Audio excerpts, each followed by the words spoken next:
Hello, my name is Samuel Camp.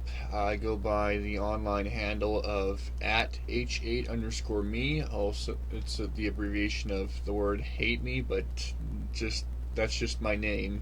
Don't really hate me. That's just not nice. But basically, that's my handle. But anyway, I am the super secret developer of Project Gracie, which is a recreation of the Battlefield and contest mini games featured in the Beat 'em on Fire Blast and Crossfire animes. And if you're from Japan, that's Crossfight Beat 'em on ES and Crossfight Beat 'em on respectively.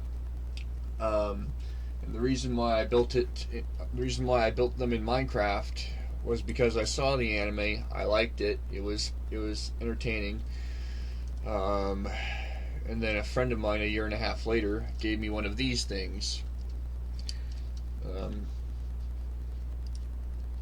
This is a little plastic toy that shoots marbles called a beat 'em on. You just put marbles in the back of the head of the toy, and then you just push the trigger in, and it shoots a marble. And you use it to knock down card stacks, dominoes, bottles of water. It's a marble launching toy, basically. But I did not create replicas of these marble shooting toys. People have already done that. But I've actually recreated the mini games, or the battlefields featured in the anime that these toys are based off of.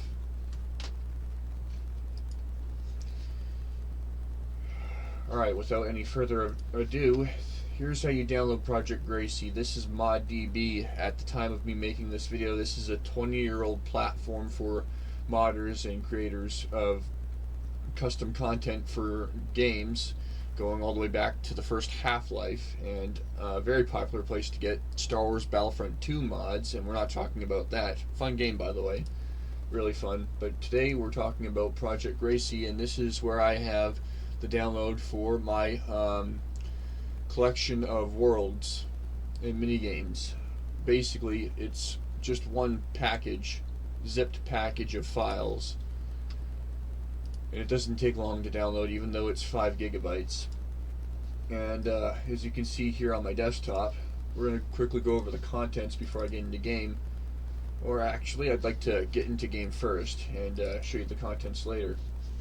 So let's grab one of the worlds. We're going to go with world of 1.16 for now. Copy that. And we're going to put it in our saves folder. And this is how you install it, by the way. Percent app data percent. This is where your Minecraft worlds are. And this is not a mod. This is not a plugin. This is not... it's not complex to install. It's just a Minecraft world with a bunch of mini games in it. So go into .minecraft, which is this folder here, and then go into a folder called saves. Here it is, and then paste the world here. Now, there are 5 different versions of this very same world, going back to 1.12.2, and there's 5 versions because Mojang has recreated Minecraft. They've adjusted the JavaScript and the summoning commands, which makes it harder for us minigame developers to keep our games up to date. Oh well, we can forgive them for that, but I'm only ever going to do 5 versions of Project Gracie. The game is open source and free to play, so anyone can... I'll just make sure I'm in 1.16. Release 1.16. That's the game we want. We want the 1.16 engine. And just a moment. Is my microphone on? My microphone is not on. Oh no. Oops.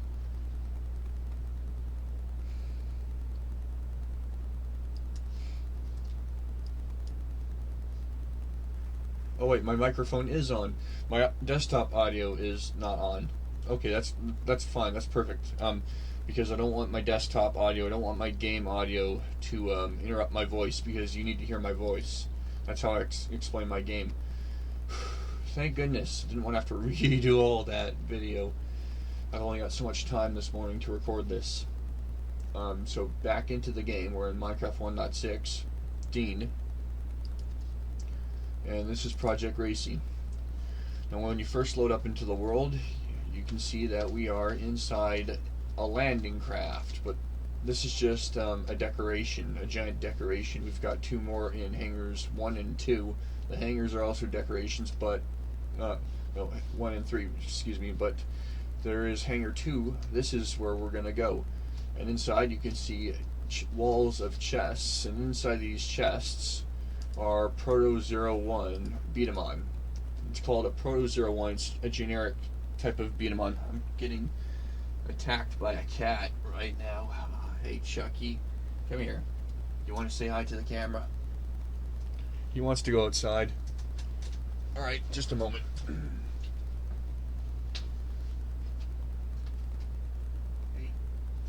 you got food? Alright.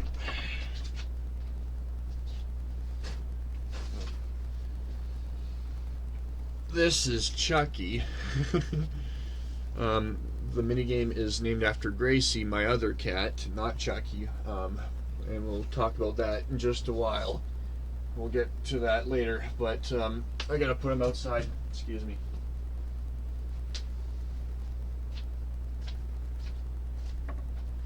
There you go.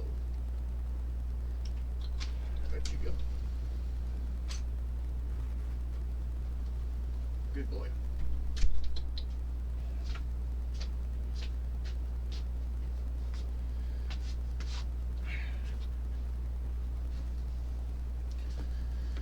Alright, back to the game.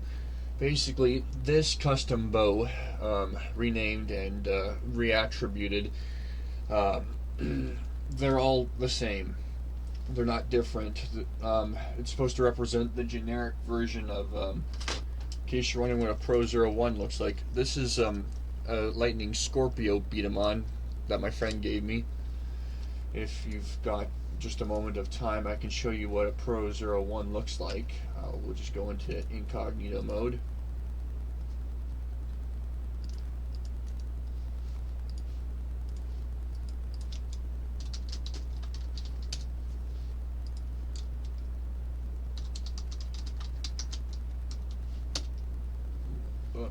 Nope. I'm not looking at car parts.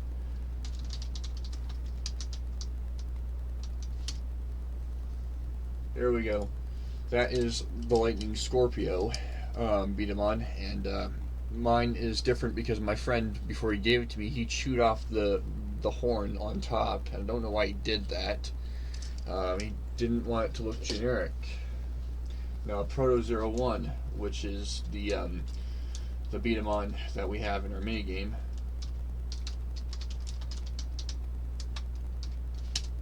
Proto-01. It's generic, simple design, black, small. Did you know there's a community that 3D prints them as well? They don't just buy the Hasbro products, or in Japan it's Takara Tomy, who manufactures these toys. But there's a community that is into 3D printing, and I think what I'm going to do is I'm going to 3D print the missing part that my friend chewed off, and I'm going to think about repainting it or not. Probably not, because if it will still maintain its non-generic look. Anyway, back to the game. Right. Now that we have our Proto-01, we're going to enter this little secret tunnel. It's actually a secret entrance to a hallway, and you can probably tell, this is Minecraft. How is this hallway not dark? And why are there no torches? Well, because This game has 5 effect buffs running, and it's critical to the function of the game. Primarily night vision, and what that does is it reverses the darkness effect. And you're also probably wondering, why aren't there any creepers and zombies and hostile mobs and skeletons and spiders? That's because I was able to edit the NBT of the world to stop hostile mobs from spawning naturally, even though we are on options, difficulty, where is it? Easy. Yeah, we're on easy. Despite the fact we're on easy, we're still able to have no hostile mob spawn in naturally. So we're going to start with Stampede Block. This is one of the mini games in Project Gracie that was featured in the anime. And in order to start this mini game, we have to arm it. And also, this lever primarily just summons 2 obsidian blocks over the pressure plates so that no one can interrupt the game. But I've also chain linked it to start the game, and well, you'd have to look. This game is open source. You'd have to, if you want to know why I did that, you'd have to find out for yourself. But I don't have time to show you how these games work mechanically. But I can show you what happens when you press the green button. You get 3 arrows, but you hold your fire. Wait, the targets aren't ready yet. They still need 15 seconds. The delay is intentional, and you'll see why in just a sec. In just a few minutes. As you can see, I've got my arrows, and I've got my Proto-01. Now, these arrows are supposed to represent marbles, the marbles that you shoot out of this toy. And as you can see, the targets are pulling up right now. And I've got 3 shots, and this wall's coming at me. My objective is to break the wall before it goes onto the reverse track, and I did. I broke the wall. So here's how we make this game harder or more difficult. You push the button in, you wait for it to pop out, and then you push it again. And then you wait for it to pop out, and then you push it one more time. Now I've pushed it 3 times, I've got 9 arrows. But that doesn't mean I get to use all 9 of those arrows on that one wall of 3 targets. So I gotta wait, because 3 walls are coming, and they're all 3 sections each. So I gotta use my shots wisely. And here is where this game gets competitive and fun, where you can play with your friends. Alright. First wall.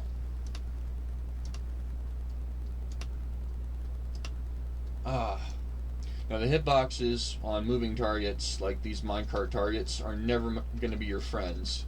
You might miss him and hit him. The red block, the red button just flushes the arena of all arrows, all targets, and clears your inventory of any excess arrows. It doesn't stop targets from coming towards you. In order to stop that, when you summon targets, they're queued up, and in the delay, you can go as high as you want to increase the difficulty. Let's just say I want to increase the difficulty to 5.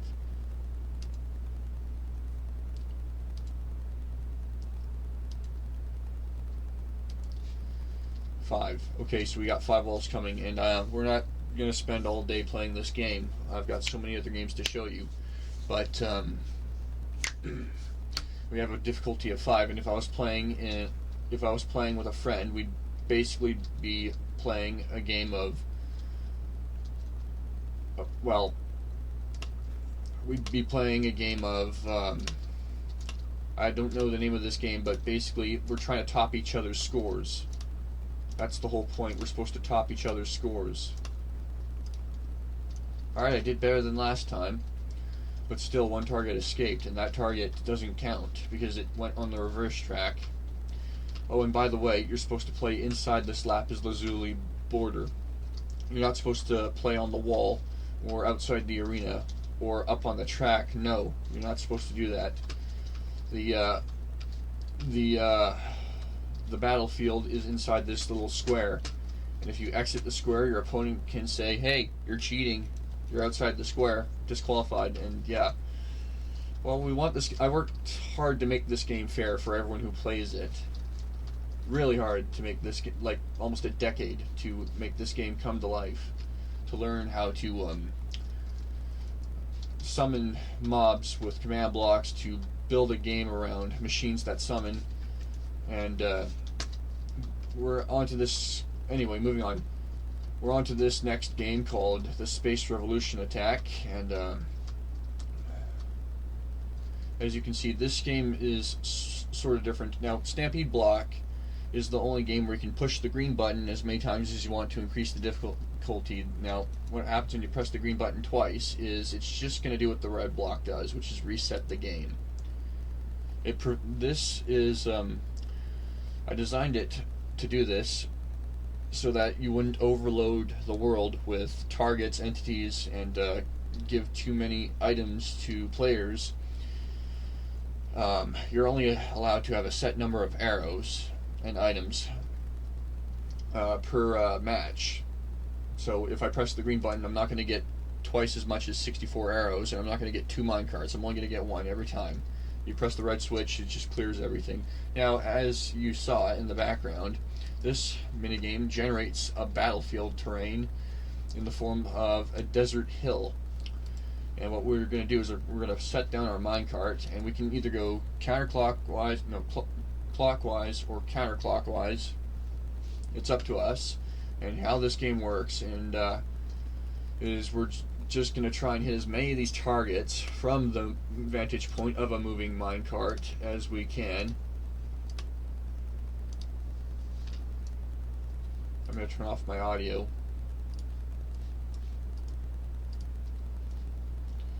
So you can hear my voice, and just my voice.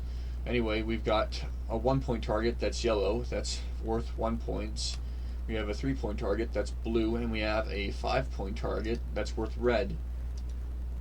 And they are all in tricky spots. And the premise of this game is to hit as many targets as possible before you run out of arrows. And if you run out of arrows, your round is over, and it's time for you to let someone else take a turn. Doesn't matter if you go clockwise or counterclockwise around the track. Just like the previous game, Stampede Block, you're competing to top your opponent's score, always. That's the objective. It's competitive target practice. Yeah, I know, it doesn't exist. No one's ever developed a game based on that premise. Almost all competitive games are player versus player or player versus environment. This is a new one. I'd like to call player versus environment versus player. PvEVP. Something like that. Player versus environment versus player. There's 3 targets left, and I'm struggling to hit them. No, there's 4 targets left, and I got 26 arrows. Ugh, no. 24. I don't want this video to take 3 hours to make, so I gotta hurry up and finish up this game. Basically, I'm going for the field sweep. That's when you accumulate the max score, when you eliminate all the targets on the field. 2 left. Come on, you little red target. There we go, I got it. It looks like all the targets are gone. I'll just go around the field one last time. Anyway, as you can see, I've swept the field, and I've got 21 arrows left in my inventory. Let's say I've swept the field, and my opponent has also swept the field. How do we determine the winner then, if we've both achieved the maximum score? Well, that we'd have to count how many arrows we have left in our inventory. I've got 21. If my opponent has 20, that means I win, only by 1 arrow. Oh, and in case you're wondering, there's a special function built into the exit switch on every single minigame, and I haven't explained this yet, but every time you leave the minigame, and if you leave it running, it automatically cleans itself up. So, as long as someone doesn't enter the arena, start the game, and leave the server,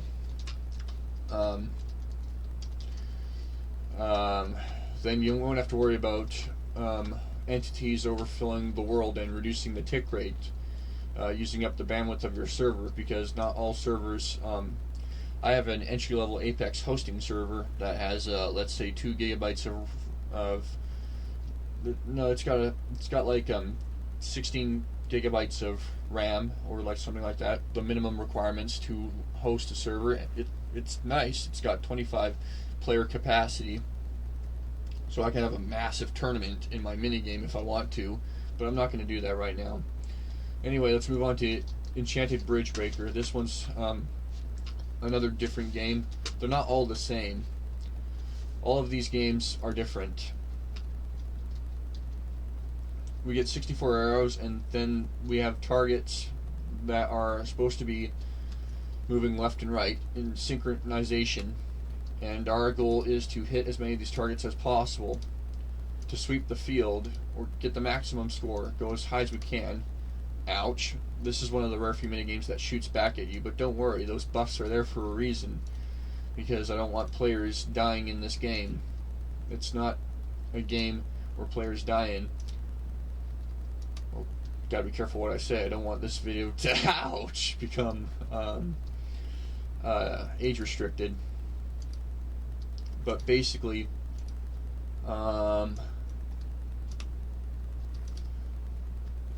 yeah, it's alright if you hit the end target first. I mean, these targets do theoretically have a point value, but your goal is to eliminate all the targets before you run out of arrows. Just like Space Revolution Attack. Now, just like I said on Stampede Block, moving targets are not your friends. The hitboxes are, you have to guess where they are. I'm going to struggle to hit that target at the end. Come on. 22 arrows left.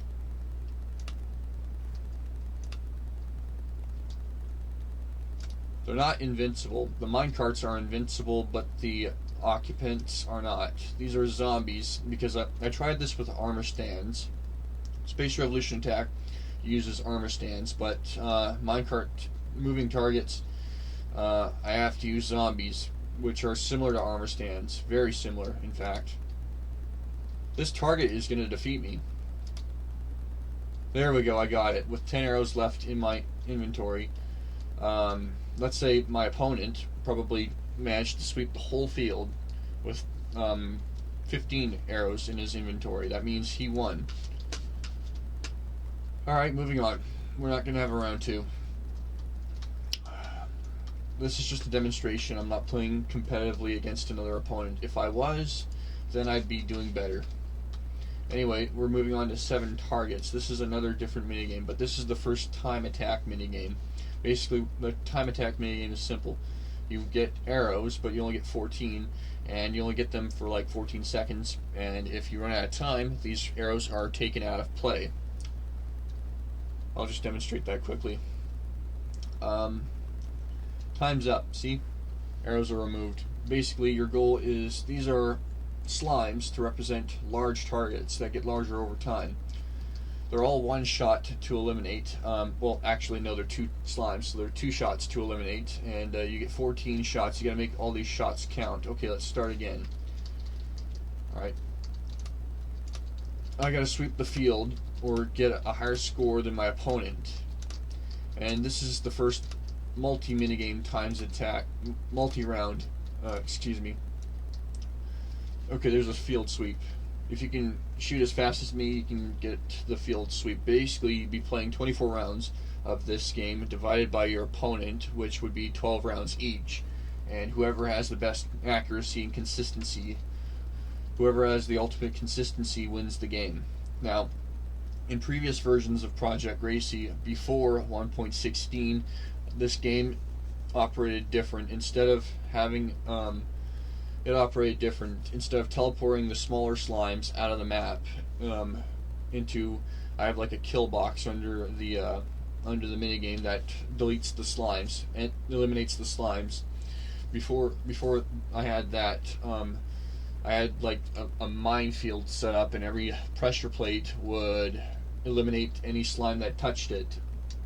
But because slimes don't break apart and fall in 1.16, they just, if you have no AI attached to the mob, the offspring slimes also have no AI, and that means they're an obstacle, and you won't be able to finish the minigame.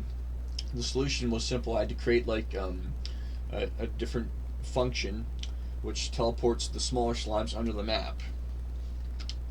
But in previous versions of Project Gracie, it would deploy a smoke screen which would obstruct your vision and make it harder. And the time was like 15 to 16 seconds. I had to nerf the time to 12 to 14 seconds. The time isn't accurate, it's approximate. But basically, the premise of this game is for you and your opponent to compete with each other and try and eliminate as many of these targets as possible before your arrows are removed from play. And if your arrows are removed from play and there's still debris left on the field, I managed to fire that last arrow before the time ran out. But basically, you're going to compete with your opponent until one of you starts to underperform. If your opponent underperforms, then that means you're winning. Because you're not underperforming. You're still performing as good as... You're still maintaining that consistency. Now, onto Furious Gate Trap. Now, none of these minigames I never invented from scratch. I just based them off of what was in the anime. And I painstakingly did my best to recreate them. Basically, how this game works is you see a red wall with buttons behind that gate. Your goal is to shoot as many arrows as possible. You get 64 arrows, and you got 64 chances to hit as many of these buttons as possible. And what that will do is it will flip the red blocks green, and that will indicate your score. Now, I don't have time to play a full match for this video, and so I'm just going to cheat. No one's here. Basically, let's say you had a round of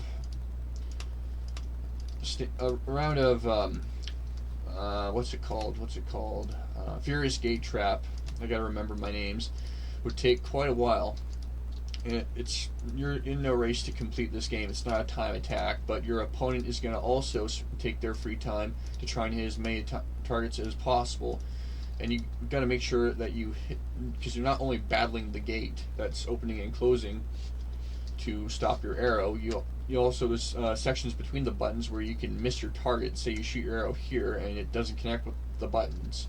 It's not hard to hit the buttons and flip the targets green, but it just adds a bit more difficulty to the game. Let's say, okay, I'm now out of arrows, and I managed to hit 1, 2, 3, 4, 5, 6, 7, 8, 9, 10, 11, 12, 13, 14, 15, 16, 17, 18, 19, 20, 21, 22, 23, 24, 25, 26, 27, 28, 29, 30, 31, 32, 33, 34, 35, 36, 37, 38, 39, 40,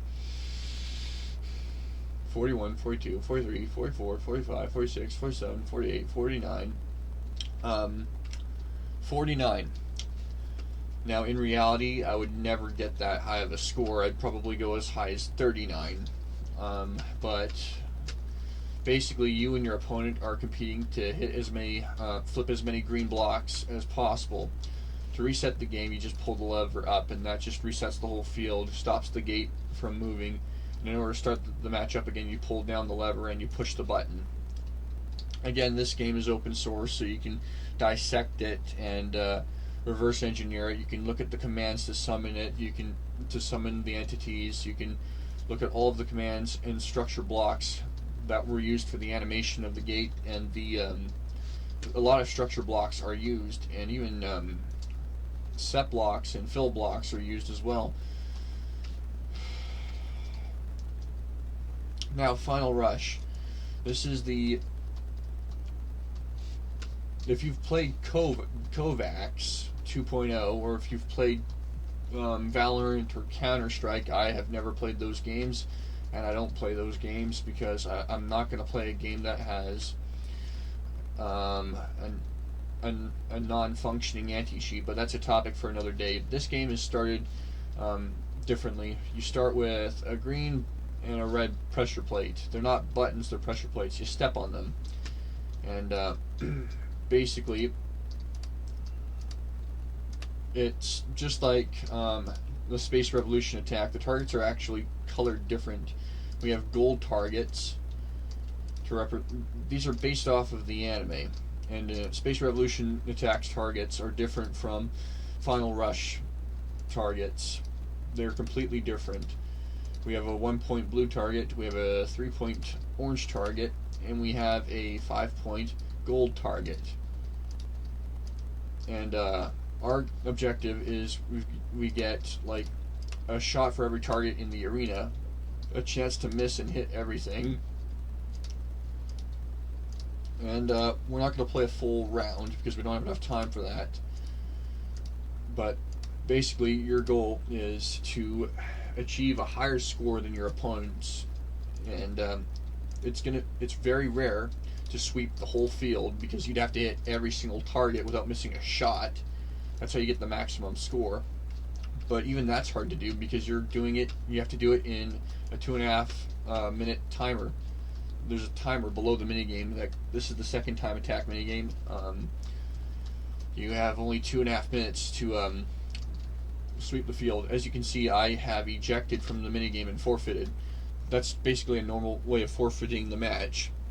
If you're claustrophobic and you don't want to be trapped inside, a lot of people are claustrophobic even if they play video games. I'm not, but some people are. So I created an emergency exit in the center of the arena that you can just jump up and press, and that just it eliminates your inventory of any arrows and teleports you out. But normally when the timer runs out, it would just teleport you and it would do exactly that. But as you can see, the targets are still in the arena, but that's by design. The reset will clear the arena. The start game will restart the game and respawn the targets. So as you can see, there's a giant red X over the exit,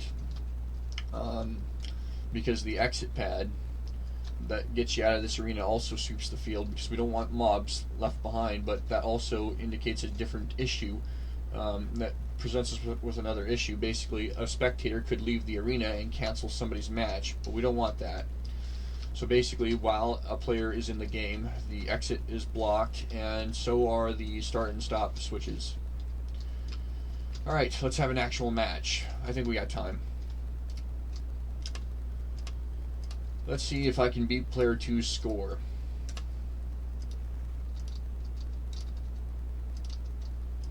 You have a shot for every target in the arena. I've counted. There's a chance that I've probably miscounted and I'm off by 1. I don't know. There's no way I can determine how many entities there are. Maybe I can. It's just difficult to manually count so many entities. I had to I had to cheat and escape the arena and then shoot at all these targets one by one at point blank range in order to count how many targets there are, and I came up with the conclusion that I've got enough targets in the arena.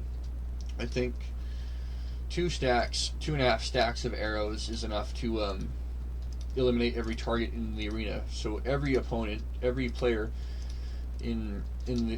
every competing player, whether you're having a tournament format or whether you're just playing a 1v1 against a player for a high score, if you're just playing with one other player, there's a chance where all of the players have a chance to hit every target and accumulate the maximum score. Now you're probably wondering, where is the scoreboard command that does all the counting for you, that determines your scoreboard, your final score? Well, in all 5 versions of Project Gracie, there is none because it's too complex to implement.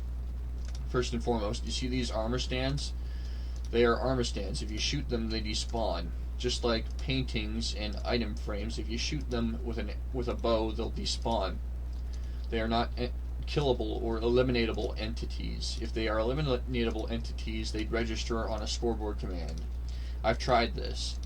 I've done a lot of research. Learning scoreboard commands is like a whole different language. It's more difficult than rebuilding this game from scratch 10 times over just to figure out scoreboard commands.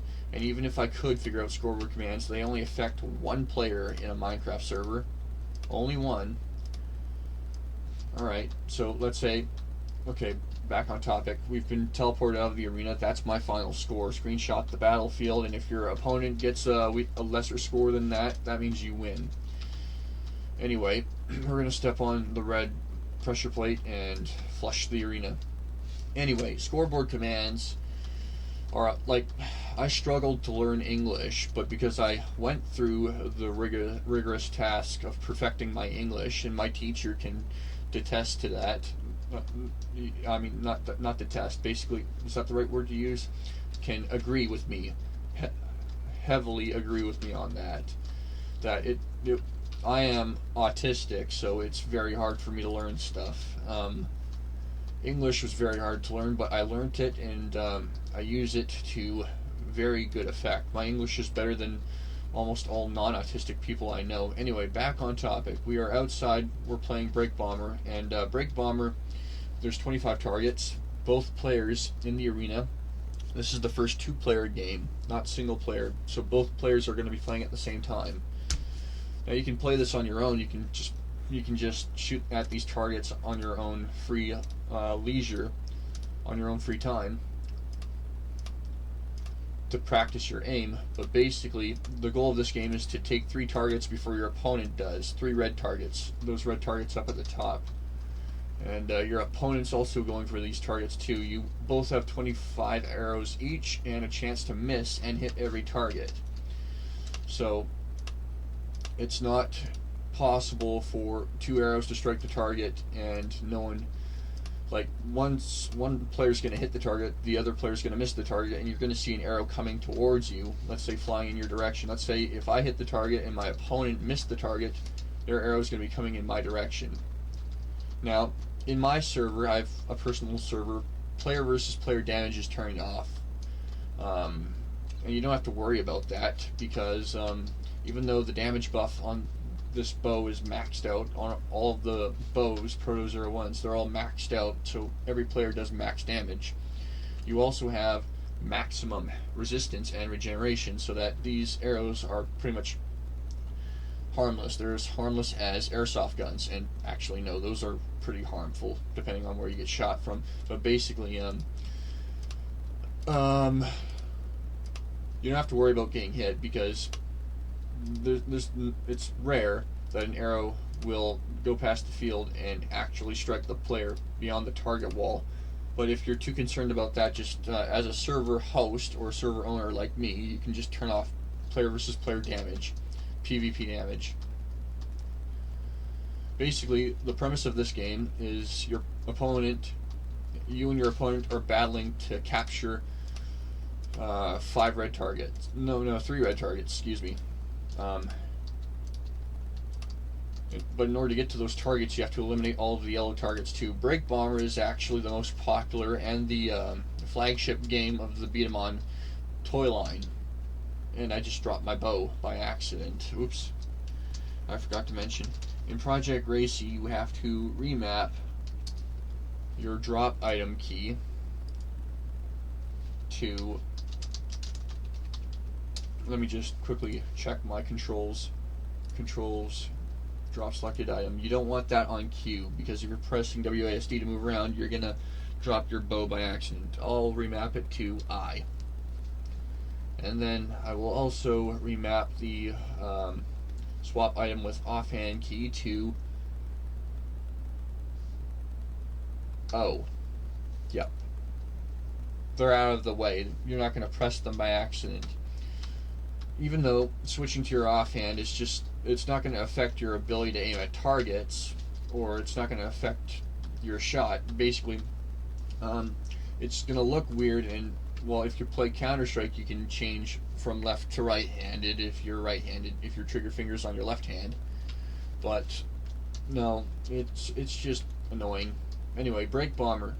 That was Break Bomber. Now let's move on to Fabled Crush. This is the final crossfire minigame before we go on to Road Fight, which are the signature minigames of Fire Blast, which was the sequel to Crossfire, Beat 'em on Crossfire, and Beat 'em on Fire Blast, respectively. Anyway, this game is one of the only rare few games that doesn't have a red switch. Why?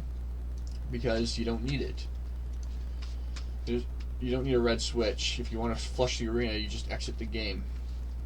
The game, when there's a winner, whoops, okay, there we go. I did a lot of work to make sure that this game, you wouldn't flood the mobs. You wouldn't flood the game with mobs. If you, let's say you've got the field set and if you didn't do the programming I did to get the game to where it is, you'd have twice as many targets on the field, and you'd be dropping frames like a sack of potatoes. You'd be going down. You increase your tick rate and your RAM consumption, and this game would not be fun to run anyway. This is the first game where you have to manually reload. Basically, if you press this button, it's just going to give you 10 arrows, no matter what. If you shoot some arrows, it's going to give you 10 arrows. Every time you reload, it's going to give you 10 arrows. It clears your inventory and then immediately gives you a fresh batch of 10 arrows. Anyway, with that out of the way, I mean, yeah, sure, you can pick up these arrows. I think you can. Yes, you can, because why would you need to? Why would you need to have 15 arrows over your opponent? There's no advantage to that. But basically, your objective here is to play a game of castle siege, with your opponent's castle. You're playing, if you're on the left side, you're playing as the diamond archer, and you are attacking the gold castle. And you gotta keep you can reload on either side. Doesn't matter. It's totally up to you. And what you're supposed to do is you're supposed to siege your opponent's castle. You're aiming to defeat the king. But in order to defeat the king, you've got to eliminate his foot soldiers, his sentries, who are guarding the castle. Every time you clear a floor of enemies, there's a progression meter in the center of the map, and that's probably one of the most interesting aspects of this game so far. Oh, trust me, you haven't seen it yet. You haven't seen the best that I came up with. Anyway, every time you clear a floor of foot soldiers, and you're going to be reloading a lot in this game. But that's fine. The reason why you don't get a stack of 64 and the reload is on both sides is because we don't want people camping in one spot and just pot-shotting at the perfect section for victory. No, there is no easy path to victory. There are no advantages you can have over your opponent except for experience and playtime in this game. And I've spent a lot of time testing this game, playing this game, making sure it works. As you can see, 1, 2, 3, 4, 5, 6. I'm almost there. I just have to eliminate 3 more floors of enemies. 1, 2, 3. And as I said earlier, this game is open source. You can dissect it at any time. This game is free to play, absolutely free to play, at least if you own a Minecraft account. And you can copy the machines, the codes, anything you want, and build your own if you want to. Okay, so I have, as you can see, the king, who is protected by bulletproof glass or arrow-proof glass, has fallen. I finished the gold king before the gold archer finished my king, but it's the same type of game on both sides. I'll play this one faster. Let's say you're in a race to siege your opponent's castle. I don't want this video to be too long because I've only got so much time in the day to show this to my old high school teacher. No offense, John, I'm not calling you old. I'm old too. I'm not a high school student anymore. Time does that to us, but whatever. Anyway, I was building this minigame, believe it or not. I'll tell you a story. I was building this minigame on my lunch break. For the past 9 years, I was developing it piecemeal, trying to figure out how to summon mobs, entities, they're called mobs, using command blocks, and to build minigames where you can summon them and create. Project Gracie was not an overnight development. If it was, oh no, I would never be able to build this game in a single day. It took me years to figure out how to create summoning commands using JavaScript, which Minecraft Java is based off of. Project Gracie is not available on Bedrock editions of Minecraft, not yet. Maybe that might be something I might consider doing in the future. Shouldn't be hard to do. Anyway, as you can see, the progression meter in the center of the map is going gold, not diamond. That means I am sieging the diamond castle.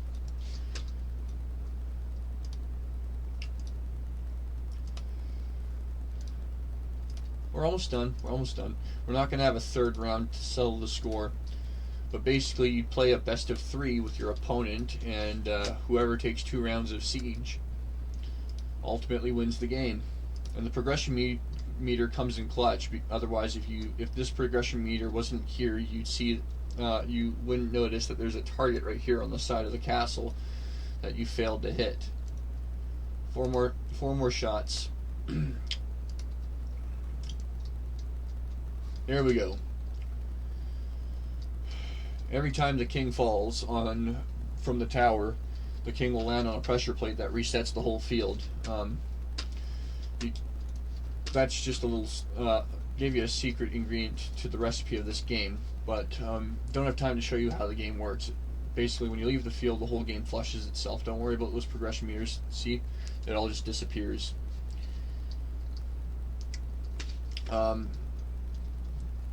Oh, I forgot to mention, the whole field is surrounded by a barrier block, and the only way in and out of the arena is to step on the pressure plates, and that's why I've invited a guest to play this game, and what he did was interrupt my game every time, and I was like, bro, stop, I'm trying to have my round, I'm not interrupting your game, and he just kept doing that on purpose. So it wasn't a competitive game, we were just testing. So I developed a system to keep non-competing players out of the arena. Now, Meteo Bomber is one of the mini games to debut in the second season of Beat 'em on Crossfire, known as Beat 'em on Fire Blast. And there are 4 elevators in all 4 corners of the map. The reason why this arena is so big is because, well, it didn't look like the previous arenas from last game in the second season.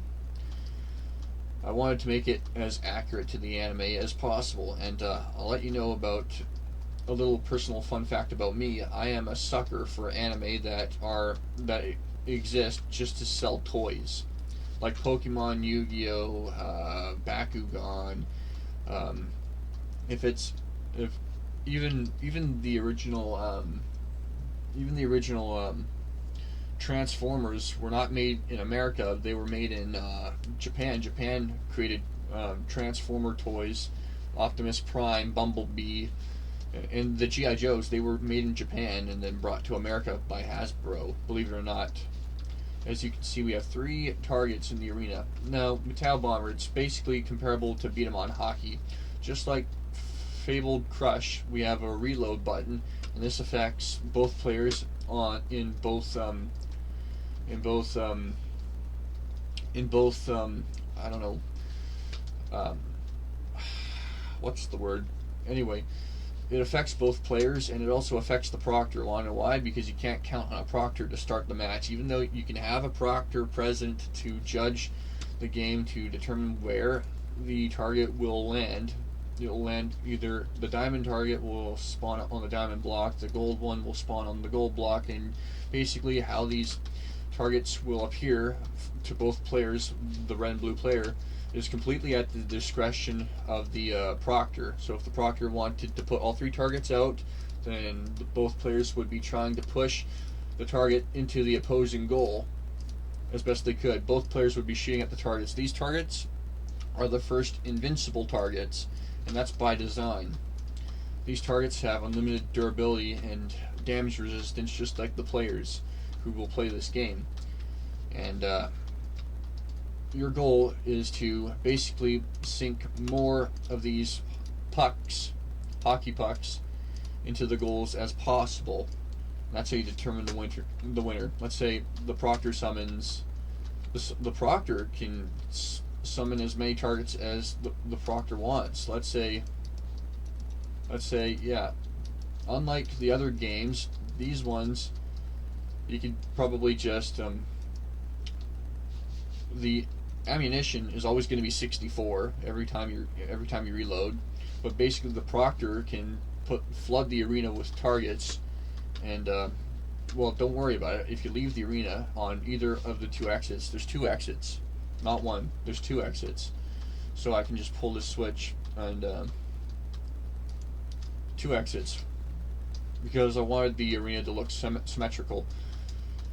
The red block does what the red block does. You get how this game works now. Moving on. It's fun. This is supposed to be a tournament finale minigame because you can have tournaments with friends, as many friends as you want. 2, 8, 6, 2, 4, 6, 8. You can if you want to. I can't because I don't have very many friends who play video games. All my friends are adults and we don't play video games anymore. No more sob stories about me, but I'm an adult now, and basically I played this. I actually in early development. It was 10 years. I played this game with my personal friends before they became adults and got married and had children and started lives and stuff like that. But I'm the last gamer standing who still plays games. But if you have friends, you can play with your friends if you want to and have your tournaments and stuff like that. Now let's move on to Honeycomb Net Battle. As you can see, unlike other arenas, we're in an outdoor set piece that has quite a few Easter eggs. But we're not going to go over the Easter eggs. We've got townhouses or shotgun shacks, as they're called in America. Basically, it's got the same privacy feature that locks the arena from the inside and out. But this is another time attack minigame because after a timer runs out, your arrows are going to be removed from play. This is called Honeycomb Net Battle. And it's supposed to simulate two fences with targets behind them, and you got to shoot past the fence to hit the targets. 64 arrows. Same targets from Final Rush. They again return to make their appearance in the sequel series. This is as close to the anime as possible as the source material. Some of the games are slightly different only because they're just impossible to perfectly replicate. But to the best of my ability, I was able to replicate them. As you can see, there is a scoreboard above the arena, and it is every target. It is representing every target that I'm confirming hits on. I was able to build an analog scoreboard for this game because, first and foremost, well, without an analog scoreboard, we won't be able to tell who won the game.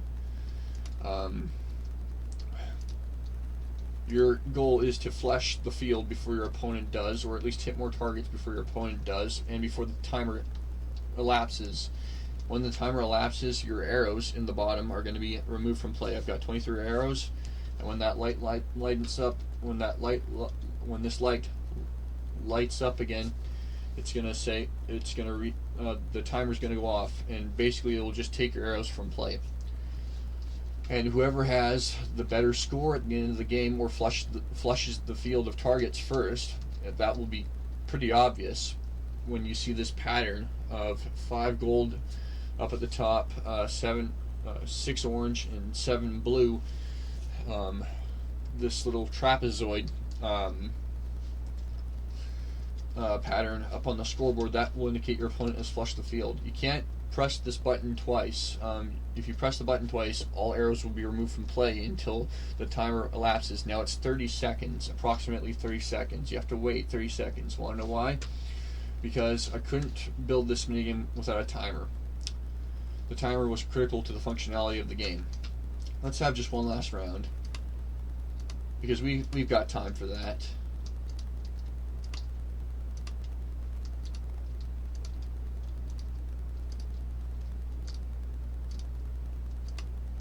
Now, gentle reminder, you're only allowed to, this is the boundary, you're not supposed to cross the boundary. The lapis lazuli is the boundary, and so is this white concrete line. You're not supposed to jump on top of the arena. You're supposed to play from inside this field. And also, prematurely leaving the game is a good way to forfeit to your opponent. I don't make the rules, it's just based on gentleman agreement. I want this game to be fair and fun for all players who play this game. No advantages except for skill. And I've pretty much got the most skill, and I've got the most time played in this game, obviously, because I'm the solo developer of the game. Spoiler alert. Field flushed, 17 arrows. Unlike previous games, you can flush the field with less arrows than your opponent, but it's a race. It's not like the previous games. This is a race. Both players are racing to either score the highest or flush the field before the timer elapses. The red block erases everything, and so does the exit pad. Anyway, moving on. I'm going to add more Easter eggs to this world, and probably not more minigames, but if there's anything broken with the game, please let me know in the comments below. Not on this channel. This is my personal YouTube channel that has no subscribers. My main YouTube channel has 537 subscribers. Comment on that channel if you come into conflict with this minigame and some aspects of the game are not working. If they're not working, just leave a comment and I'll see if I can hotfix the minigame. And it doesn't take long, and it's not hard to do. If there's an issue with my game, I can fix it. Anyway, Dragon Slider. This game it's in this warehouse, and the reason why I haven't built any other structures, the reason why you're starting on a boating dock is, well, I didn't want to waste it. I built it when I first built the world. I built a boating dock, so I wanted to use it. I didn't want to waste a single asset in the game. As you can see, there are more chests in this arena. There are more chests, and this is the first and only above ground minigame where you can see the components of the game and see how it sort of functions. The spectator area is here as well. You can get a good view of the battlefield, but you don't enter the arena over here. You enter it over here. Yeah, a lot of barrier blocks have been used in this game, and their locations are indicated by the lapis. But basically, welcome to Dragon Slider, the crosshair. This is where players are gonna this is where the competing players are gonna gather. 2 players. You can play with 4, I think so. You can play with 4 players or if you want to, but there's only 7 targets. All players competing are going to get 7 arrows each and can miss and hit each target, just like Break Bomber and other games before it. But the privacy feature is here. It keeps unwanted players out of the arena. The sign here says, turn around, face your opponent, and step backwards. Let's say if you're going to step on this pressure plate, turn around, face your opponent, and step backwards. What that does is it teleports you in to the game. And the exit's here. Both sides say that. Anyway, here's how you start the game. As you can see, there's a slider. It increases the difficulty. We're not going to play with that yet. We're not going to mess with that yet. We're going to start the game, wait for the arrows. There's probably a delay, and then step on the game. And as you can see, there are 7 targets in the arena, and you and your opponent are going as quick as you can to, just like 7 targets in the other game. These are actual 7 targets that don't require 2 arrows to eliminate. And you and your opponent are basically having a classic duel, like a classic flintlock pistol duel, I guess. That's how you're going to start it, but no, not in reality. You're going for these targets, and what your goal is, there are 7 targets. The majority is 4. The winner gets 4 targets. Whoever claims 4 targets first is the winner. It's basically like a quick draw speed shooting contest. Let's say Western Standoff. There we go. That's it. Gotta remember my westerns. Turn, face your opponent, step backwards.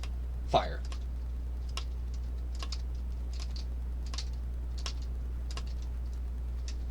And in this game, it's if you have adequate recording software and editing software, and you can slow down the footage and zoom in, you can determine easily who won.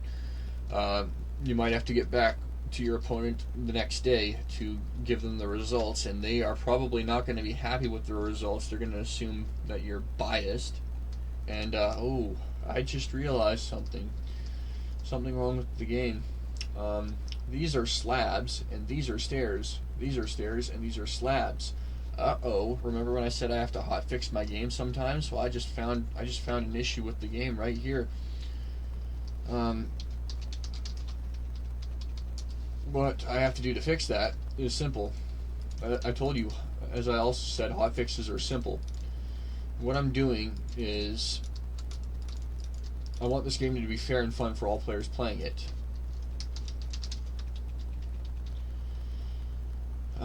Survival. The reason why I'm using stairs is because the minecarts are invincible, and if you hit the hitbox of the minecart, it will not register as a hit on the zombies. The minecart hitbox goes all the way up to the waist, and that's why I had to aim high in Enchanted Bridge Breaker. Should have mentioned that earlier, but basically you got to aim for a headshot in order to eliminate those targets. Basically, I'll have this hotfix implemented into all 5 versions of Project Gracie. My goodness, I hate doing that. But I want to keep this game fair and balanced for everybody. Alright, there we go. That's better. The reason why I have to do that hotfix sometime in the future is because I want both players to have an equal, even chance to win, regardless of circumstance. And with a slab instead of a stair, one of the players is going to have an easier time hitting targets, less of an opportunity to miss. Now let's show you what the slider does. Here's why the minigame is so big. I wanted to fit the whole minigame into a symmetrical, even-shaped box, and yes, I noticed that target up there. That's another thing I have to fix, and fortunately it's only affecting 1.16 and later versions of Project Gracie, but in 1.12.2 and 1.13 respectively, I haven't run into that issue. But it's just something with see, I said earlier, Minecraft likes to rebuild their game every time they release a new update, and I hate that with a passion. It ruins not just my minigame, but other people's minigames as well. And the minigame developing community is so frustrated with Microsoft and Mojang over this. Now, you don't need to activate the slider. If you want to have a difficult game where both players are going to have a hard time hitting targets, then by all means activate the slider. And don't worry, whether your targets are sliding or static, the targets automatically reset. The game doesn't break. Well, that target broke. I'm gonna have to figure out how to fix it, or it probably won't be fixable. It doesn't matter. You only need 4 targets to win, or at least a majority of 7. Let's say player 1 only hits the slider's active. Player 1 hits 1 target, and player 2 gets 2 targets, and they're both bad at the game. But player 2, who hit 2 targets, still did better. Nobody's bad at this game. No one's judging. I don't judge. This game, you're supposed to have fun. Win or lose, even if you do good or if you don't do good. I'm not holding it against you. No one is. This game is supposed to be fun and fair, and everyone's supposed to have a good time at the end of the day. This is not the Hunger Games where you can just completely obliterate your opponent and take all their loot and say have a nice life in the afterlife. No, this is a fun game, a fair game. I wanted this game to be fun to play, free to play, fair to play, age appropriate, basically more age appropriate than Minecraft itself. The survival, creative, adventure, basically I wanted it to be more kid friendly than Fortnite. And I think I have achieved that now, since we have Eminem, Peter Griffin, and Omni-Man in Fortnite. I don't play Fortnite. What's a fork knife? Honestly, what is it? Yeah, I can say this is pretty much the most age-appropriate game the world has to offer. Rated E0+. Running joke, you can basically play this game as soon as you start walking and talking. Vertigo Spin. Now, we're outside a construction site. There are Easter eggs inside the map. I may as well show you some Easter eggs in this game. You probably wonder why I call this game Project Gracie. There's a hole in the ground. This hole is to be filled with cement. Keep out. What part of construction site keep out? Didn't you understand? It just teleports you. This area is monitored by 24/7 video surveillance. Construction site keep out. Please wear a hard hat at all times. Thank you. Obviously, I wanted to make this game look like a natural setting, because Road Fight in the Fire Blast sequel to Crossfire, all of the battlefields took place in this city. Now, we have this pressure plate here. It takes you to my office. That's my previous name, Grandmaster Exorcist. I changed it to Hate Me because it was smaller and sweeter, and because I play Roblox Phantom Forces as a 24-year-old. I wouldn't play that game to make people like me. I hope you enjoy Project Gracie. Little sign floating in the air. And this is my office. Just a moment. Hello, how's it going? Yeah, got a nice office. Anyway, there's an exit. And the final Easter egg, as the sun, perfect timing, as the sun rises. You see that little shrub right there? I just decided to plant this shrub randomly partway through developing this game. And I was planning on probably getting rid of this shrub, little bush, little planted pot, little tree, but I decided not to because it looked nice. The scene was nice. I saw the sunrise and the plant pot, and it's just a nice little decoration. I like my decorations. Anyway, Gracie. I had two cats growing up. Chucky, you saw Chucky. I had to let him out. He's doing well for his age, doing fantastic. He's 14 years old. I grew up with both of my cats, Gracie and Chuck. They look similar. You could pretty much assume they were siblings, but they were not from the same litter. But their fur coats were pretty much the same. I call them raisin cats because they look like raisins. If you ever watched the Stuart Little movies, you know this cat called Monty. He's this little cat that looks like a raisin. Yeah, he looks like that type of cat breed. Gracie pretty much looks like Chuck. Gracie passed away 2 years ago, 2 Christmases ago. We're approaching Christmas of 2024, so it's been 2 years since I had to say goodbye to Gracie. But that's part of life. You have to say goodbye to pets, and Gracie was a therapeutic cat. She was. She smelled nice. She had naturally soft fur. She purred a lot, purred loud. She was a good cat. I got pictures of Gracie, but I'm probably not going to show them or include them in the game because I don't want anyone to take... The game is open source, but I'm certainly not going to put Gracie's photographs in as little... I'll only show them to people who know me in real life because I don't want anyone to vandalize or because people sometimes will some bad actors will probably take a photograph and scribble on it, and I don't want people to do that to my cat Gracie, desecrate her image. But when I was developing Project Gracie, I was probably thinking about calling it Minecraft Beat-A-Mine or Beat-A-Mine Craft Fire or Beat-A-Mine Fire Blaze to incorporate some of Minecraft's language into the naming of the game. But when Pixelmon came out, everyone liked it. Content creators played it, but Nintendo ultimately cease and desisted the Pixelmon mod because it was too much like Pokemon. It was pretty much Pokemon in Minecraft exactly, and Nintendo, they are very fussy about they are lock and key with their intellectual property, and they have sued people. Ironically, the same company that was sued by Universal over Donkey Kong is willing to.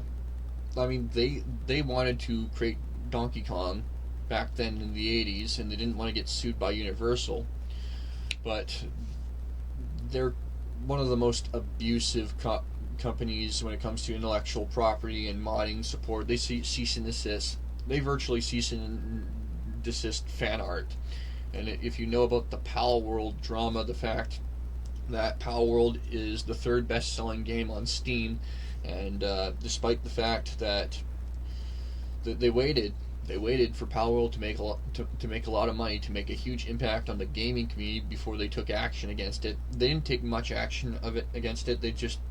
They were able to compromise, because even high-profile virtual YouTubers or VTubers were playing the game from, let's say, companies like Hololive Productions and Niji Sanji.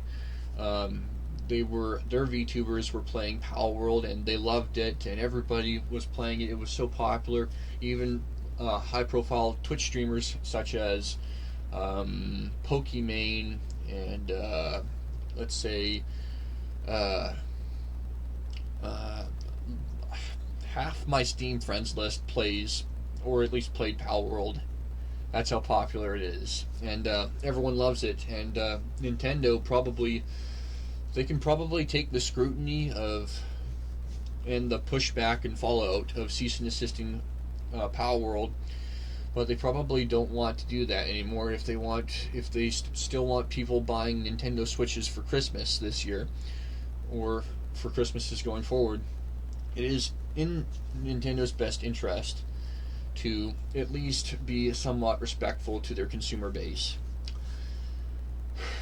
But Palworld, they took action against Palworld, but they didn't cancel Palworld. What they did was they said, you can still keep selling Palworld, a $60 game. You can still keep making money off it, ripping off our Pokemon franchise with Pokemon with guns and stuff like that.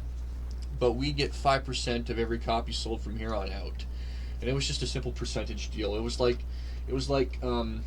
Michael Jordan and Nike shoes. Anyway, back on topic.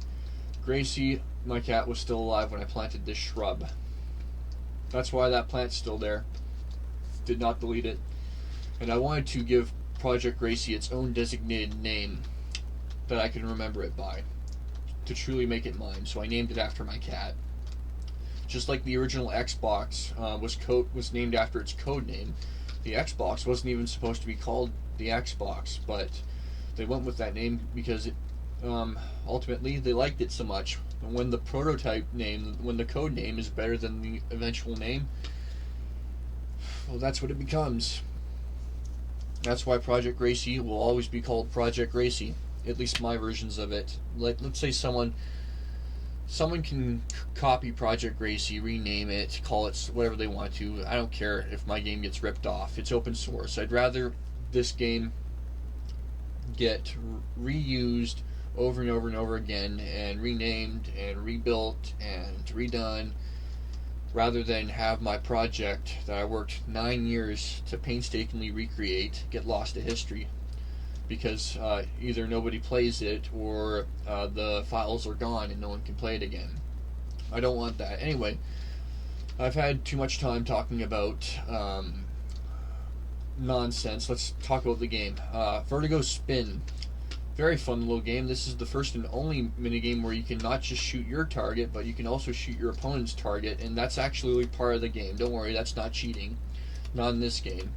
In this game, it's a race again, like Honeycomb Net Battle. There's a 30-second timer, and your goal is to push your target further than your opponent's target, or cross the finish line. And the target that does cross the finish line will get deposited into the chalice in the center of the arena. Again, if you want to know how this minigame does function the way it does, if you want to see all the wizardry and the mechanics and the technical hoop jumping I had to do in order to make Minecraft, which isn't supposed to behave like this, you can just simply download the world. We'll get to that later. And you can go into creative mode and what the heck? I didn't get arrows. This game isn't perfect. I mean, I'm developing and hotfixing this game. Oh, I see. There's the issue.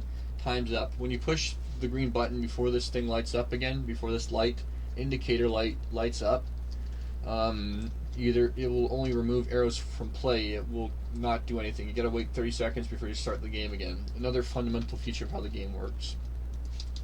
Anyway, let's have another round. 64 arrows. Fastest target wins. Come on.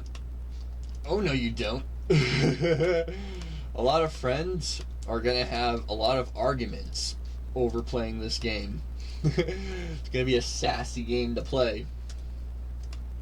Players are going to sass each other. Stop shooting at my target. It's a lot of friendships make and break over Mario Kart. A lot of friendships will make and break over this game too. Oh well, that's par for the course.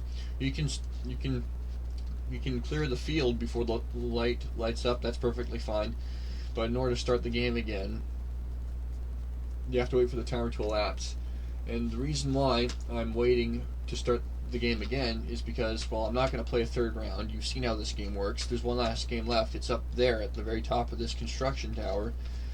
And because it's in close proximity to this minigame, and because the timer hasn't elapsed yet, otherwise I would have started that game and I would have had arrows in my inventory, and they would have been taken out of my inventory because of proximity to this game. Anyway, the last game on the list is Break Bomber 7, DX Break Bomber 7. They made a second version of Break Bomber in the sequel series. Same business as usual. You can either play a standard game. I like the fact that we're playing this on a rooftop. It's perfectly fitting for this game. We're playing on a freezing cold rooftop in a high altitude. Anyway, this is not like the other game of Break Bomber. Same premise, majority of targets for the win. For the victory. That's the goal of the game. Because there's 7 stacks of targets. Don't worry, there's a shot for every target on the field for both players. So the game's completely fair and balanced. Let's say both players acquire the majority and the game's all tied up.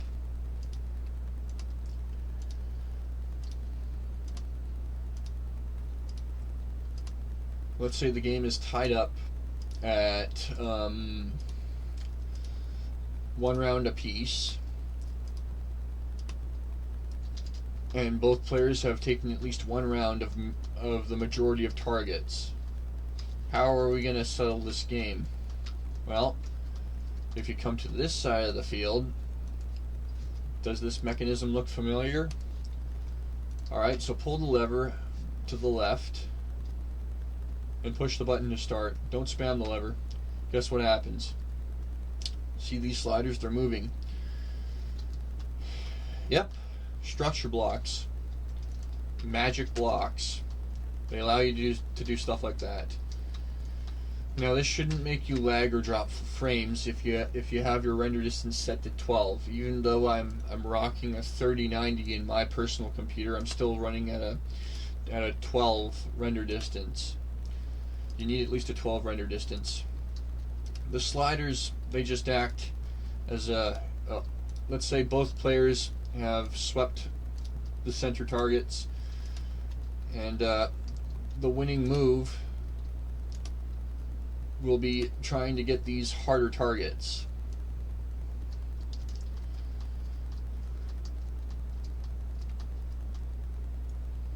Yeah, I've done enough talking.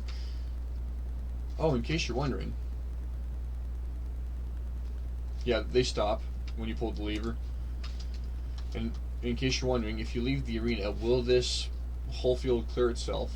Oh, let's, for good measure, let's start the game, make a mess of the place, push the button, leave the games running, be a typical server guest, typical client connecting to the server. Just gonna leave the game. See, nope, inventory's clear, targets are removed, and the slider automatically stops. And as you can also tell by leaving the arena, the levers are also pushed back to the right. And it does this too.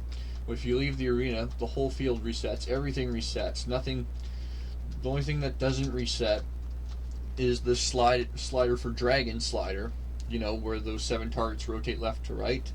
The reason why is because that's not that big of an issue. And it would have been too complicated to implement a reset function on just a lever. No, it wouldn't. Excuse me. No, it wouldn't. Maybe I might. I mean, it's just one structure block to reset the lever. I mean, I don't need to. It's not that big of an issue to have an automatic reset on Dragon Slider's sliding mechanism. It doesn't affect the game. It's not a set block. It's not a structure block animation like Furious Gate Trap and DX Brake Bomber 7. Anyway, let's close out the tour. As you can see, when you leave the arena, you get that is Beat 'em On, 1993, Takotomi, Be My Crossfire, yada yada yada yada yada yada yada. Basically, giving a shout out to the original source material, the anime, the developer, the writers of the anime, the owner, the company that owns the Beat 'em On toys, and the anime that these minigames are based off of. I'm giving a shout out because I don't want to get in the bad graces of the intellectual property holders. So it was important to have the name Project Gracie to make sure that this game is based off of the material and not a clone or carbon copy of it. Anyway, that is Project Gracie, my game, but I'm not done yet. Basically, when you download it, you're probably wondering what's inside Project Gracie Java Deluxe Edition. I didn't show you why this game is 5 gigabytes of storage. It is 5 gigabytes because it's got 5 different versions of the same world, including excluding a 6th world, which is it's I'll explain later.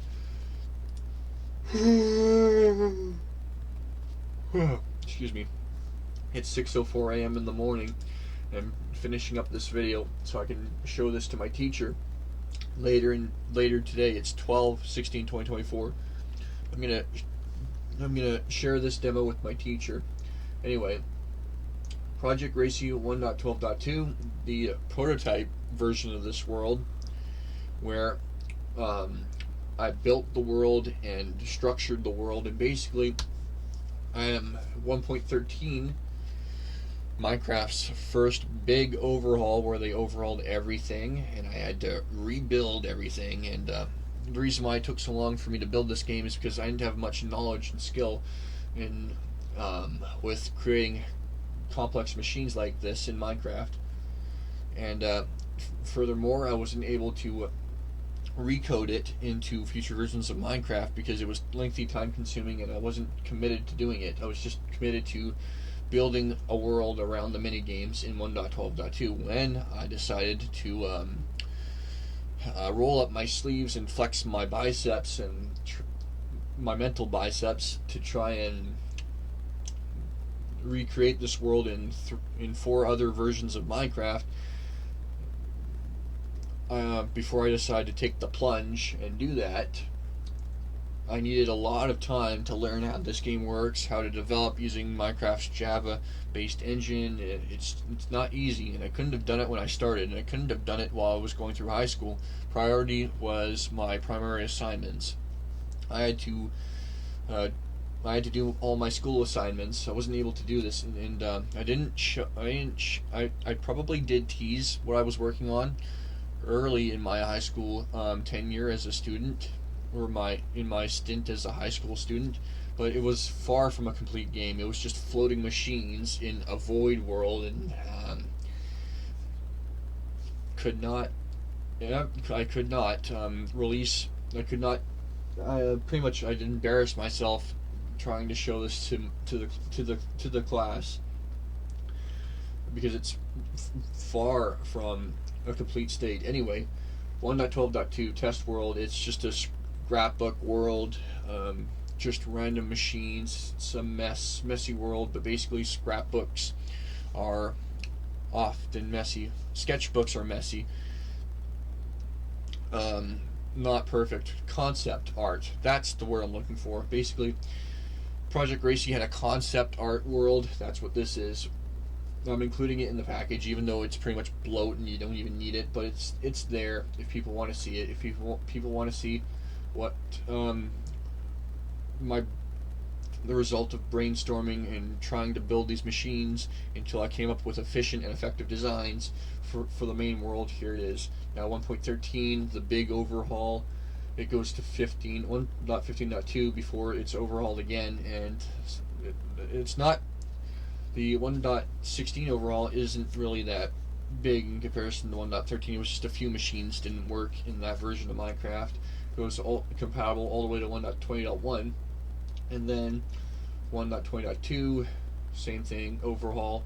1.20.5 to 1.20.6 before I threw in the towel and said, Microsoft is just not my friend. Mojang is just not my friend. Neither of these companies are my friends. They're just rebuilding this game over and over again.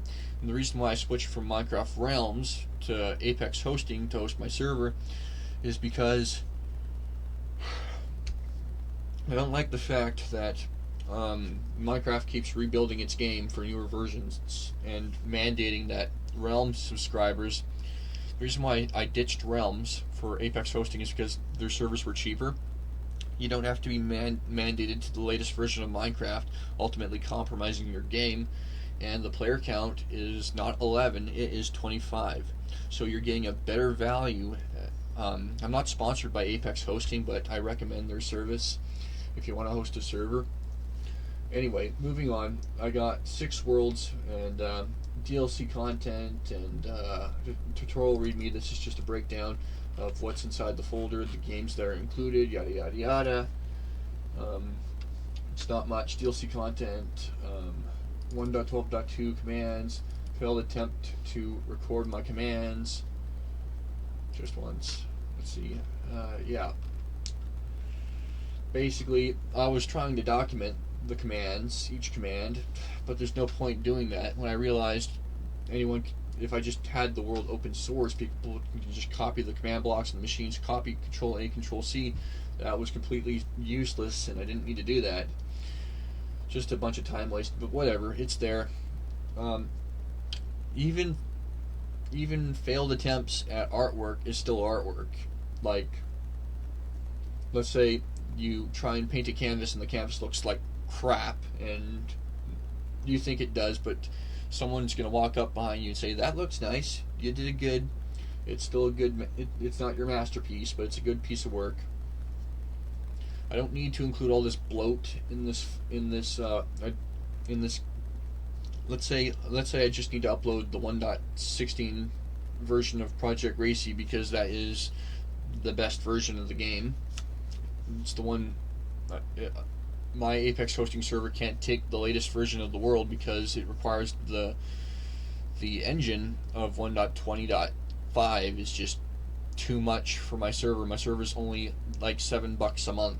I pay $7 a month to host a private battle server, and don't want to spend any more money than that. So battle gear, skin overlays, gauntlets, and earpiece. Now,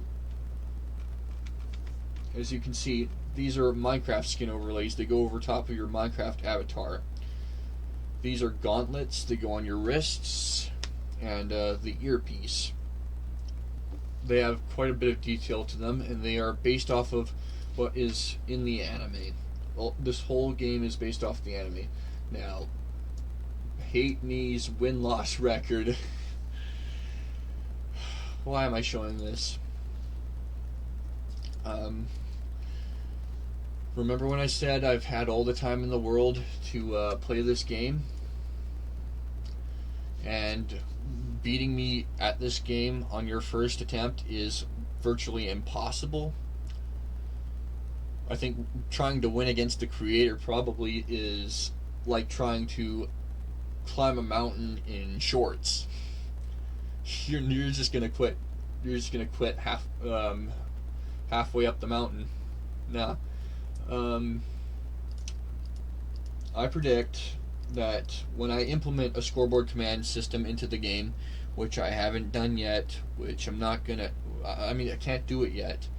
I need to study computer science and JavaScript. And John Gare, my teacher, if you're watching this, yes, this is why I'm going to take a computer science course, because I want to learn JavaScript and create my own mod that can coexist with this world and implement the scoreboard functionality that vanilla Minecraft has omitted, and either omits or is not. Like, I can install. There's a plugin called MyCommand which allows you to make custom commands that makes you can make a Hypixel type minigame that has all the functionality to it. But no, I don't want to do that because it's too much work. But if I can create a simple scoreboard command where users can create a custom scoreboard that can accommodate not just Project Gracie but their own mini games. Let's say if someone else builds a mini game that's completely different and they want a scoreboard command, I'm gonna work on developing a mod that simplifies the creation of scoreboard commands, regardless of what regardless of what world mini game server it is. It's gonna be a helpful tool, just like as you can see here in the corner, Amulet Emulator, which is one of the world editors I used to make Project Gracie. If it wasn't for this editor and MC Edit before that, Project Gracie would never have been possible. I had to learn how to create commands and Java commands for summoning. I had to learn how to use world editor programs. I had to use MBT editing programs. Project Gracie was not an easy project to even do, and if the pandemic didn't happen and I wasn't locked in my room, I probably wouldn't have brainstormed the ideas that would have completed the game. And if there's I wish I could have at least gotten this game to a functioning state before graduating high school. Well, we're already crossed that bridge. It's too late. I just recently hotfixed the game this morning. That's how late I am developing this game. I wouldn't have developed this game a minute earlier from doing this recording session. It took a long time coming to get to where I am in terms of developing the game. And beating the creator is basically impossible. That's why I even though I haven't had any official matches yet, scoreboard command system not here yet, I predict I'm going to go 80-0 against any opponent, anytime, anywhere, any day. Even if the opponent is Shroud, it's Timmy or Asu or any of these Apex or Overwatch or Counter-Strike or Valorant pros. You may be a pro in that game, but if you meet me in Project Gracie and challenge me to a battle in my comment section below, and I accept your challenge, you're going to have to battle me in my server, which, good luck trying to win against me. I'm the undefeated creator of Project Gracie. Calling it. Anyway, with that out of the way, my server is governed by the Wheel of Games. Now, spinning this wheel is more fun than actually playing the game, I'll admit that. When you spin the wheel, it's basically the randomizer. If someone challenges me to a battle, and I accept, and we have a battle in my server, we have a contest to see who is better in my game, the wheel the wheel of games governs the game, and because I spun the wheel and it landed on Vertigo Spin, we'll be playing Vertigo Spin. And there's a chance that you might be able to beat me at that game, but I know all the strategies for victory, so good luck trying. But there's 2 additional wedges on the wheel. All of the games are listed on the wheel.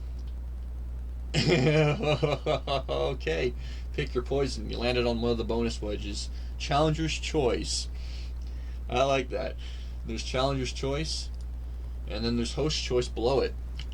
Let's see if we can land on Host Choice. DX Break Bomber 7.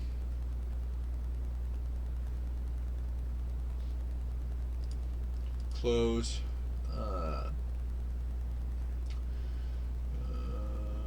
Final Rush.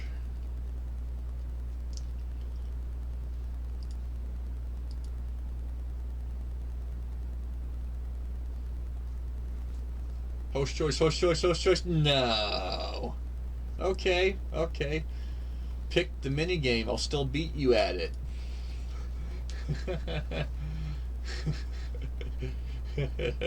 Alright. Challenge. Okay, Enchanted Bridge Breaker. Alright.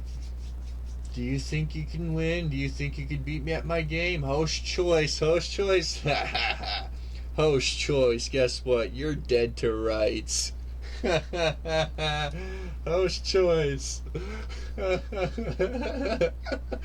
not even playing my game and I'm having so much fun. Metal Bomber. Alright, that's enough of that. Yep.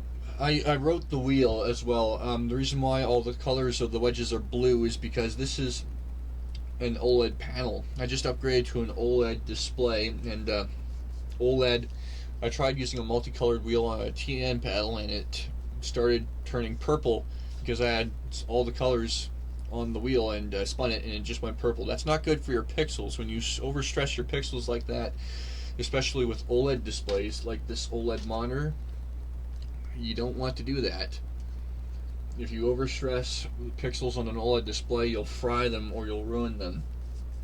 You'll have to this monitor has a little feature that allows you to refresh the pixels. It's called pixel cleansing, and I think it works. Anyway, we're not going to talk about that today. Today is all about Project Gracie. It's all about playing beat 'em on in Minecraft, and my hands are just too big. This toy, when my friend gave me this toy, my hand was small. My hand's huge now. See my hand? This is a Logitech G502 mouse. This is my hand. It's almost twice as big as the mouse, but my hand still fits on it. These are headphones. My hand is as big as the headphones that go on my head. My hands are big. My feet are big. I'm big. I'm 6'2.5". I'm not a child anymore. I'm not a high school student anymore. Times have changed. But my addiction to video games, my passion for gaming, that will last for as long as I'm alive. I wish I could say the same about all my friends who I grew up with. Anyway, last thing in the file package is the first episode of the anime, and I gotta mute audio. I don't want to play any of this. See us Saturday mornings at 10:30 a.m. on Vortex. I saw this anime on U.S. television because it was in the cable guide. Hey, look, who's that guy? Who's this guy in the comments? That's me. Shout out to my YouTube channel. Anyway, my primary YouTube channel, shout out to it. Anyway, what was don't want to go there. Don't want to check my notifications. Anyway, I saw the anime first. I liked it. I loved it. It was on Saturday mornings. I was a kid watching Saturday morning cartoons. I'm from that generation, and we grew up watching this. Audio's muted. I grew up watching it. I loved it. It was good. It was the only original show. Everything else was a repeat of the 4Kids era. This was the first and only animated show to debut exclusively on the Vortex block. It would then air on YTV, the Canadian programming, the Canadian broadcasting program, and then it would appear on Nicktoons as well later in the year, but it debuted first on Vortex. Vortex for the win. Rest in peace, Vortex. It's been 10 years since Vortex was discontinued. Anyway, yeah, this game is based off of not the beat 'em on toys themselves, as you can see the primary character holding it in his hand. No, it's about the tournaments. The tournaments that over here, as you can see, the primary character walks into the warehouse, based just like you saw me walk into the warehouse.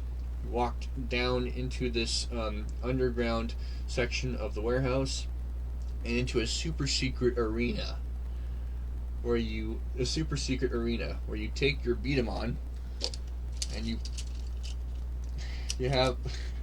get the idea. It's a good watch. It's a great anime. I totally recommend it. If you are just like me, a big fan of anime that solely exists to sell toys,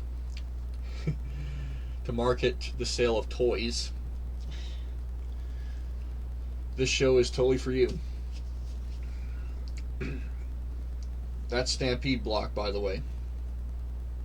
The very first game, Stampede Block. Now in Minecraft, I couldn't recreate a wall that you could push back by shooting it. No, I was able to make a wall that you could break into 3 sections, and then you could just summon 3 walls and break. You get. I'm running out of words. You get the idea. The mini games are based off of what you see in the anime.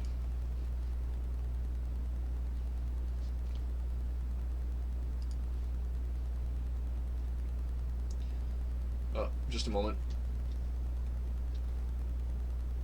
See, battle gauntlets and the earpiece. Remember when I showed you the Minecraft skin mod?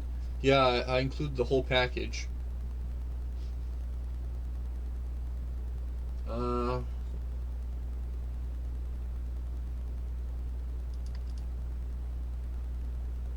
Let's see. Just a moment. Yep. Furious Gate Trap. Does that look familiar? Yeah, I've basically showed you enough. Oh, yeah. What's this? This is the T-Launcher. Now, remember when I said this game is free to play? Absolutely, 100% free to play. It is royalty-free, open source, intellectual property, as I call it. RFOS IP. RFOS IP. Royalty-free, open source, intellectual property. This is my game. It's free to play, free to download. I want you to play it without paying a cent.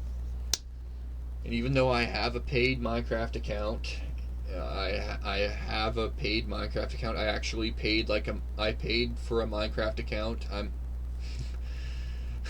I'm a loser. I paid for a Minecraft account. You don't have to pay for a Minecraft account to play Project Gracie. You can play any of the 5 versions of Project Gracie using the T-Launcher. It also works with Optifine. It also works with Tekkit, or what's it called? Tekkit, Forge. It works with Forge. It works with Magic Launcher, the GOAT Magic Launcher, even though Magic Launcher is beyond outdated and unsupported. You can play with any pirated launcher you want to. Mojang and Minecraft don't really care if you pirate Minecraft. They're not losing money off it. They've already made $1 trillion selling this game. Minecraft is almost 20 years old, and they've made $1 trillion. They don't care if you pirate the game. And even if you do, I mean, what's the worst they can do? They won't take action against you. That will just open up Pandora's box. Anyway, I'm not encouraging you to pirate Minecraft. If you want to play Minecraft for free, there are free launchers out there. They exist. You can play them. But however, if you're playing Project Gracie for free, without a paid Minecraft account, you can't connect to servers. You can't even connect. You can't even host a LAN game. You'll be playing Project Gracie all by yourself, just like me, throughout the development process of this game. But anyway, before we go, I want to show you my server. Alright, 1.6. My Apex hosting server is in 1.6, and as promised, you probably want to play this game with your friends, and you probably aren't old enough to subscribe to, you have to be an adult to subscribe to. I don't recommend subscribing to monthly services unless you're an adult who can pay your bills. I'm an adult who can pay my bills, but you're probably not. Basically, this is my Project Gracie server. It's available in 1.16, and I'll show you the IP in just a moment. Player versus player damage is turned off, but it's basically a server that has the 1.16 version of the world loaded up, and there's the IP. Cop it. Edit. Yep, same thing. Not lying. That's my server IP. You want to play Project Gracie with friends? You can. You want to play against me? You'll lose. You'll lose. Or you'll at least lose 50 games before you win against me for the first time. You'll lose 50 matches before you win against me for the first time. Anyway, bravado aside,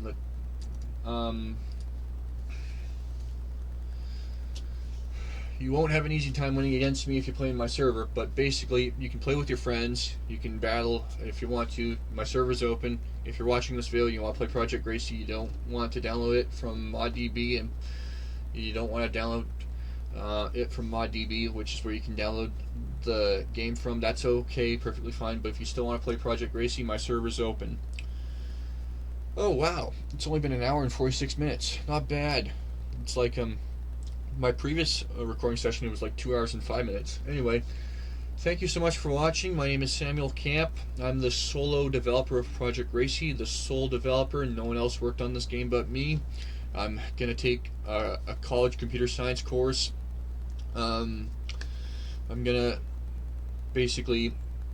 honor my teacher by taking a computer science course. He suggested I do it, so I'm going to follow up on doing that. I should be able to get into college. There's probably a good, they'll give me a good rate, maybe a good discount. There may be some grants and benefits, bonds, benefits, tuition I can capture for getting it done. And computer science is an easy course. There's no chance of failing.